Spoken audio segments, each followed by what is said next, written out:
আবারও এল ক্লাসিকোতে রেফারিং বিতর্ক, এবার আলোচনায় গোল লাইন প্রযুক্তি। প্রশ্ন উঠে যাচ্ছে, অন্য সব লিগে এই প্রযুক্তি থাকলেও লা লিগায় কেন নেই? বিতর্কটা হয়েছে রোববারের ক্লাসিকোর ৩০ মিনিটে। কর্নার থেকে কাছের পোস্টে ফ্লিক করেছিলেন বার্সার লামিন ইয়ামাল। বলটা জালে জড়িয়ে যাওয়ার আগে কোনো মতে ক্লিয়ার করেন রিয়াল কিপার লুনি। বার্সা ফুটবলারদের দাবি বল লাইন অতিক্রম করেছে। দুইটি অ্যাঙ্গেল থেকে বারবার রিপ্লে দেখেও ভিআর কোনো সিদ্ধান্তে আসতে পারেনি। শেষ পর্যন্ত গোলটা বহাল থাকেনি। ম্যাচটা পরে রিয়াল জেতে ৩-২ গোলে।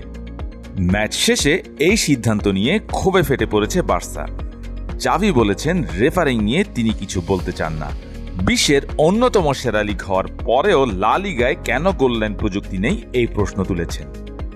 বার্সা কিপার মার্ক আন্দ্রে টের স্টেগেনও একই রকম ক্ষুব্ধ। তিনিও জাভির মতো এই প্রযুক্তি ব্যবহার না করার কারণ নিয়ে তুলেছেন প্রশ্ন। কিন্তু লা লিগায় কেন আসলেই এই প্রযুক্তি নেই? ভিআর কি গোল লাইন প্রযুক্তির কাজ করতে পারে? কালকের সিদ্ধান্তটা ভিআর রিপ্লে দেখেও গোল হওয়ার পক্ষে স্পষ্ট কোনো প্রমাণ দিতে পারেনি।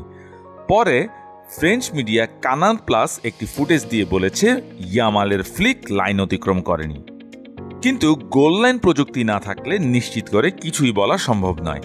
এখন প্রশ্ন হচ্ছে, গোল লাইন প্রযুক্তি কিভাবে বলতে পারে বল লাইন অতিক্রম করেছে কিনা? এই প্রযুক্তিতে মাঠে বেশ কিছু হাই স্পিড ক্যামেরা ব্যবহার করা হয়, যেখান থেকে বলের একটি ত্রিমাত্রিক ছবি পাওয়া যায়, যেটা বলে দেয় বল পুরোপুরি লাইন অতিক্রম করেছে কিনা। মূলত ২০১০ বিশ্বকাপে ফ্র্যাঙ্ক ল্যাম্পার্ডের গোলের সেই ঘটনার পর গোল লাইন প্রযুক্তির ব্যবহার সামনে উঠে আসে। শীর্ষ লিগের মধ্যে ২০১৪ সালে প্রিমিয়ার লিগ প্রথমে প্রযুক্তির ব্যবহার শুরু করে। এর পরের বছর বুন্দেসলিগা, ফ্রেঞ্চ লিগ, সিরিয়া ও ডাচ লিগেও এটি শুরু হয়। চালু হয়েছে বিশ্বকাপ, ইউরো এবং অন্যান্য বড় টুর্নামেন্টেও। কিন্তু লা লিগায় এটা চালু হয়নি।